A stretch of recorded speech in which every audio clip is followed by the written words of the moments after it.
And folks, please let people in as they join. Appreciate it. If I'm not kind of can get to the screen quickly enough.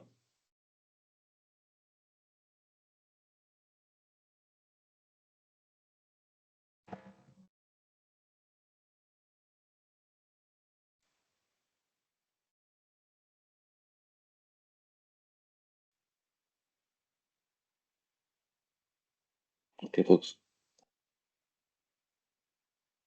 So once again, good morning, good afternoon, everyone. Thank you for joining for another session of Azure Power Lunch. As you know, we record these calls and place our recordings on our YouTube channel. So if you don't want to be recorded, you may want to drop off now. And please, if you are not asking a question, please mute yourself. So I will appreciate it. So with that, today's topic is the durable task scheduler for Azure Functions. So here is a quick agenda. We are going to be talking about quick level set on durable Azure function because this is related to durable Azure functions. And then we're going to talk about what is in this public preview, what's the significance of that, and we will have a quick demo to wrap everything up. Please feel free to ask any questions and post the questions in the chat window. Okay. So first of all, what is the durable or what are durable Azure functions?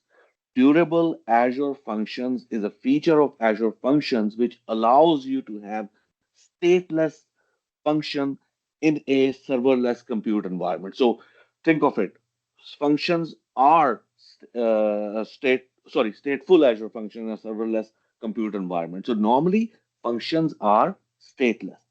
With the durable function, you can have stateful function where as you're going through these steps in the function in a set of functions and a failure happens, you can restart gracefully um, after that failure, or you can have a multi-step function. So the way it works is you have an orchestrator, which is kind of a quarterbacking, and the goal of this orchestrator is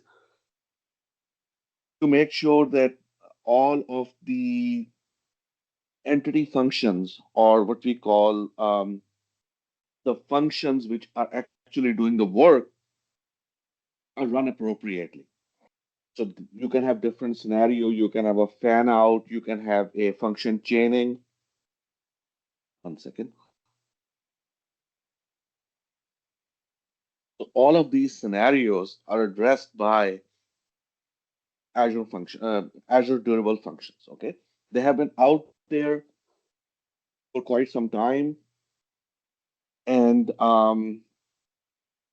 they have been used to meet the use cases that I have just outlined. Just keep in mind, if you have used logic apps, they're kind of similar to logic apps, but they fill a gap where you want to have you want to code your function. So logic app is kind of a low code, no code. This one where you want to code your function and then you want to kind of address the use cases like fan out, fan in, or where you have some human interaction involved, or you may have function chaining where one function calls another, or so these kind of scenarios.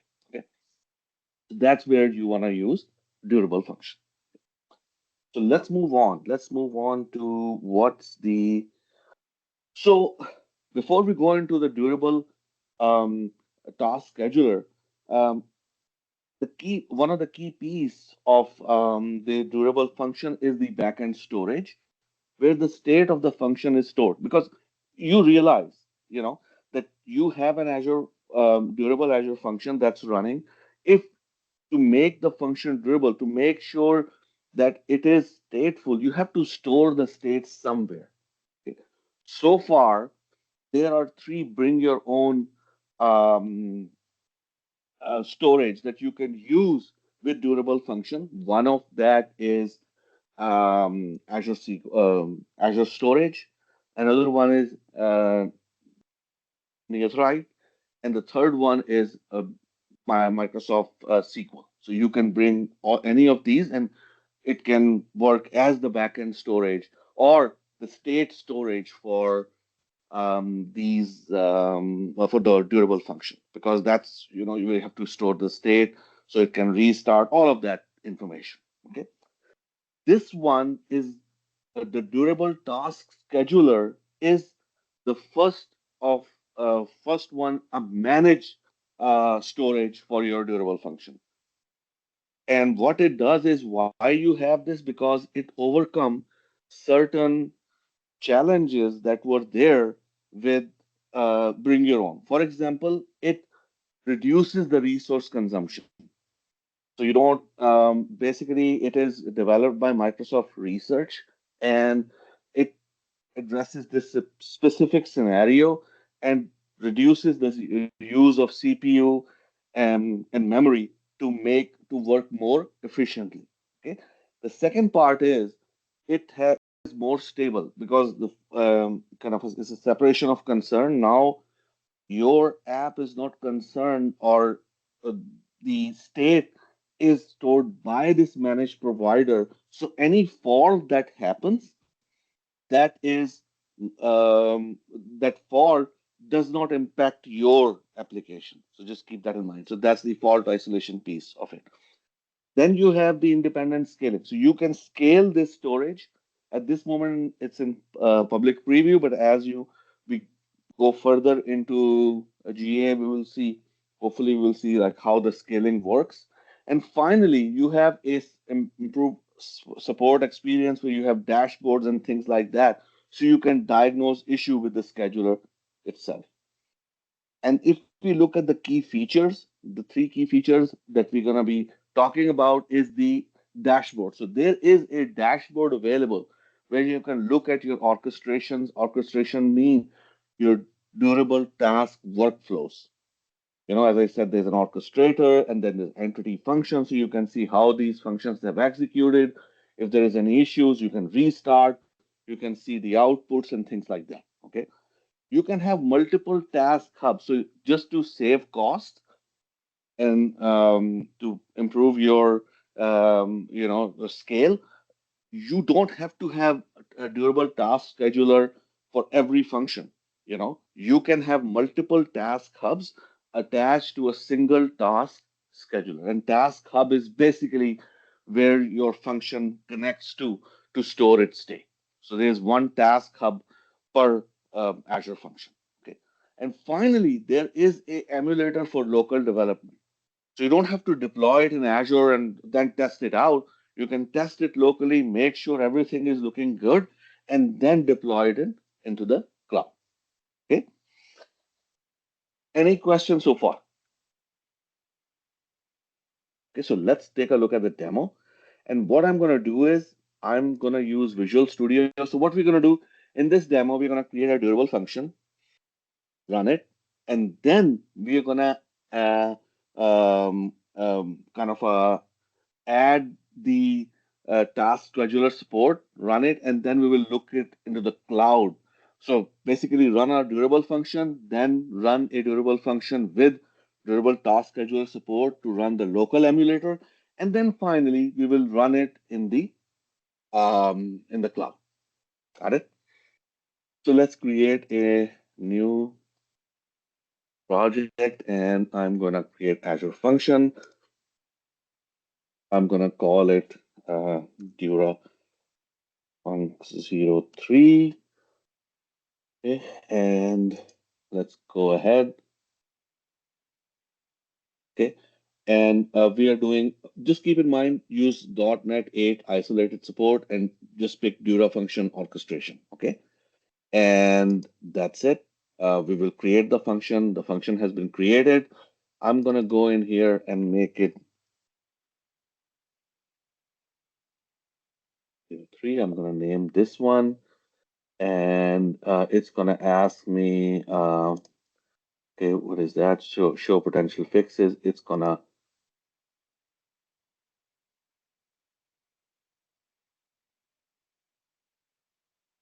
so I'm gonna update it here. So this is now fixed. Okay, so we just change the name of the function.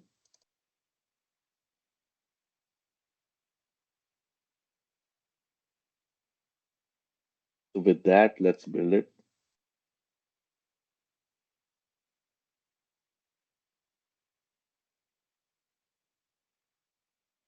So right now, we are not doing any durable task scheduler support. We're just building this function as such, and then we are gonna run it and see what happens. Okay.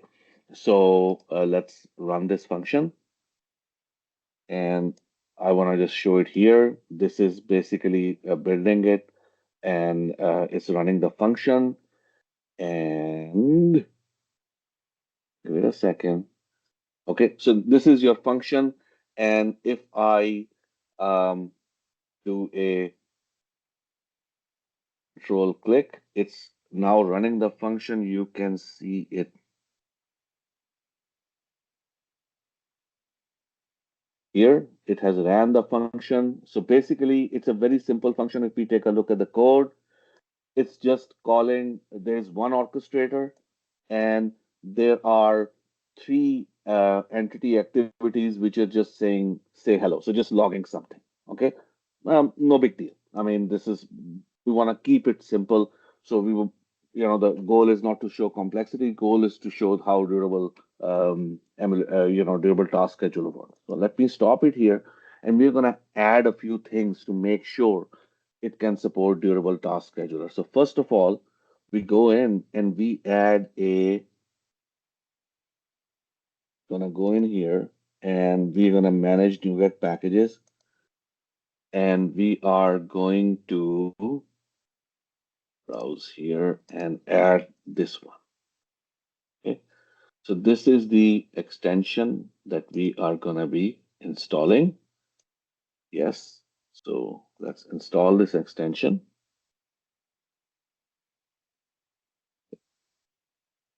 This extension install, and at the same time we have to update these. There are some packages which we need to update, so let's update those one by one.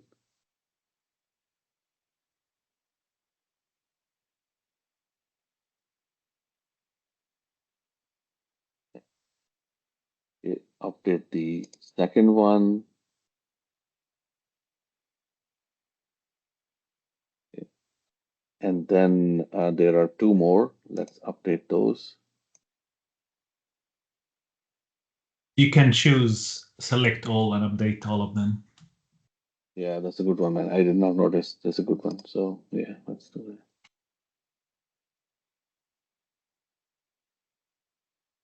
Good. Thank you. I did not notice. Nice. I believe. So that's that, and let's build it up. Let's build a solution. So just to make sure that all the packages are installed, but we have to do a few more things. Okay. So let's go in here, and we are going to add the extension.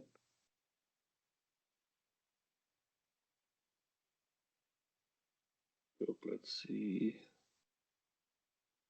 Okay, so it's built. So first of all, let's go into host.json, and we are going to add the extension for durable task scheduler. So that's the extension support that we added.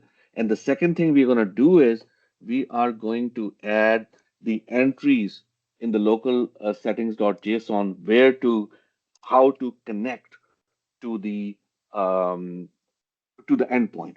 Just keep in mind it connect to a gRPC endpoint that is going to be running on the local emulator. And now you can ask, like, where is the local emulator? Okay.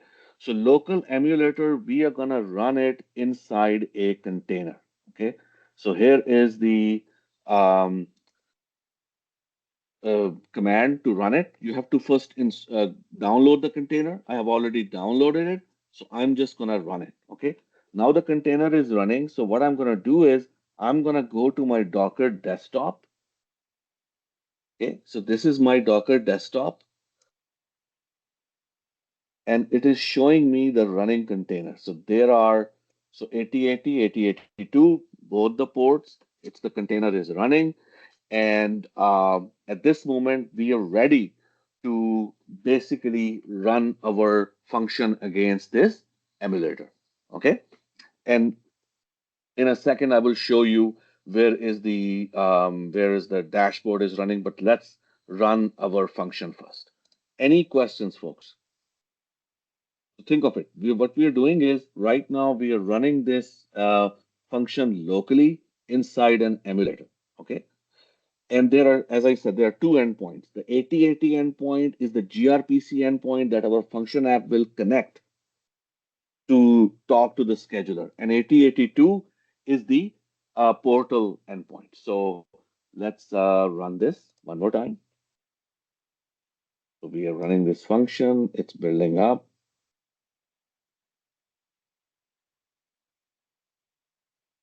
Let's see.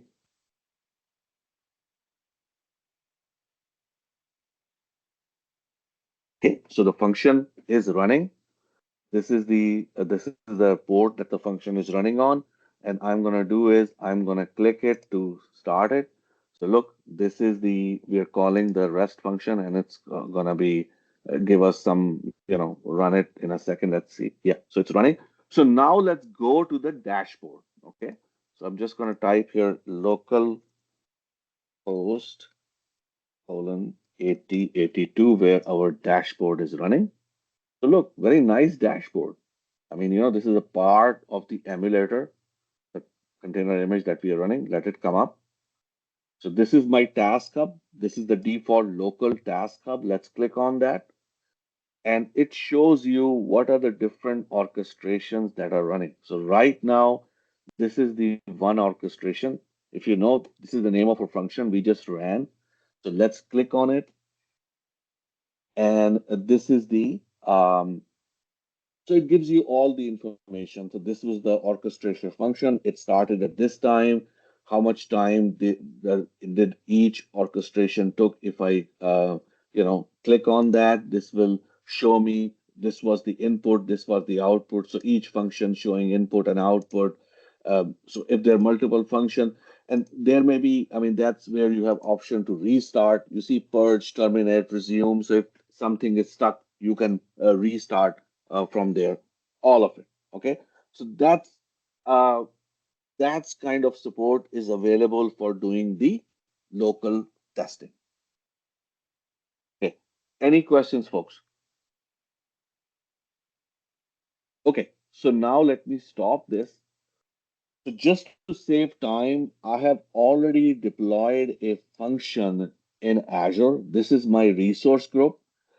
So this is the function. Let me show you the function. This is the function that has been deployed. This is a durable function. And this is the start. This is the orchestration, the trigger, and all that activities. Say hello. So all of these are here. And then look at the configuration. The two things that we had, sorry, environment variable. The two things that we had in our local settings, task hub name. Your task hub name is the name of your function. That's that. And the second part is durable task connection string. So there is when you deploy it, it will deploy a durable task scheduler. And let me take you to that scheduler. So this is the durable task scheduler. And I want to show it to you once again. I'm going to switch screen for a second. This is deployed here. So this is the name of the durable task scheduler. So right now it does only have one hub. You can have multiple hubs as well. Okay. And then if you want to look at the connection strings, so these are the connection strings. Okay. For local development is this. For Azure, this is the connection string. And this is the endpoint to which our function will connect um, as through our gRPC. Okay, so that's that. Finally, let's go into the task hub. So once you go into the task hub, you will see this dashboard URI. Okay, so let's go to this dashboard URI and take a look. Since I have been running this function, so you will see multiple. Okay, yes, you have to log in. And the thing is, it works through RBAC. You have to have access to this URI to, there are certain requirements you have to in a certain role to access this URI. For example, if I'm just going to go back for a second, if we go in here in the access control, you will see that my user Azure admin at nzazuredemo.com, look at the role assignment, and you will see that it has a certain role on it. Give it a second. Let it come up. Okay, so if we go down,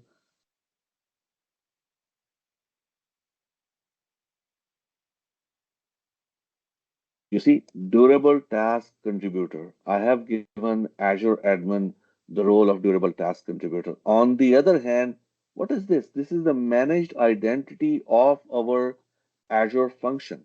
Okay. And that is have a durable task contributor role as well. So this is since it has to write data, read data from this uh, durable task scheduler. So everything is there is yes, there's a connection string, but everything is driven through RBAC. Okay, so let's go back to our this one, and you see, I mean, this is the dashboard, and as you can see, once again, these are all the activities that are happening, and let's look at the orchestration. And there are a number of orchestration. And by the way, this is the UTC time. Okay, so it's there was one at 12:23 p.m. So what I'm going to do is I'm just going to go back to our function and run this task one more time. So let me go back to the function.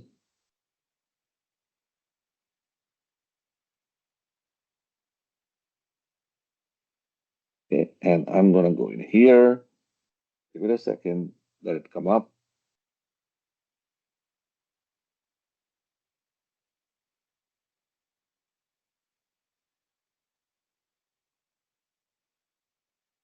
I'm just going to run it as HTTP. So I'm just going to do a get.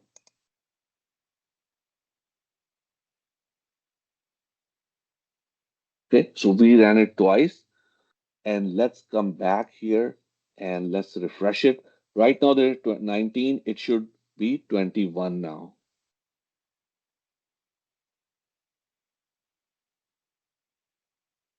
23. Okay, so it ran multiple times.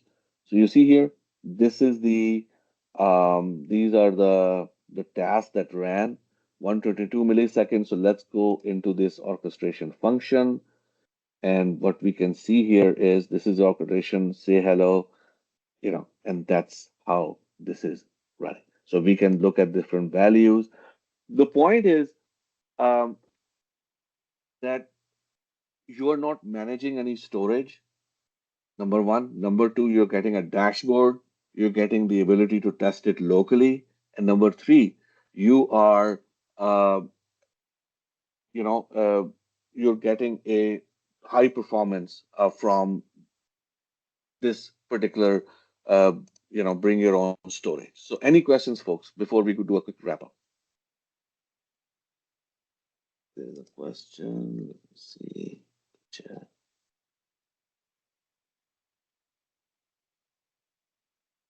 Yeah, that's a good point. Yeah, you have to have local tools on your machine to do it. And by the way, I have a list of resources in the end, which you can take a look, and that goes over, like what are the requirements to test it locally. So just a quick wrap up. Uh, this durable task scheduler for Azure Function, which is currently in public preview, is a managed storage for your durable Azure functions, which provides you key features such as a dashboard.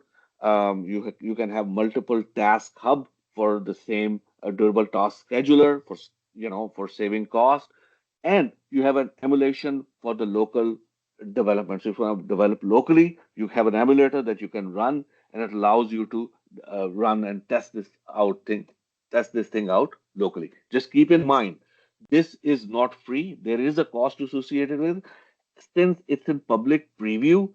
So I mean, while it's in public preview, there is no cost. But once it goes GA, yes, there will be a cost associated with it.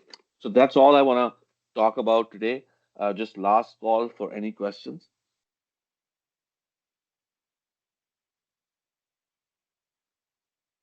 So folks, thank you very much. And I will give everybody their 3 minutes back and hope to see everybody next week for another session of Azure Power Lunch and have a wonderful rest of your day and a great weekend. Thank you.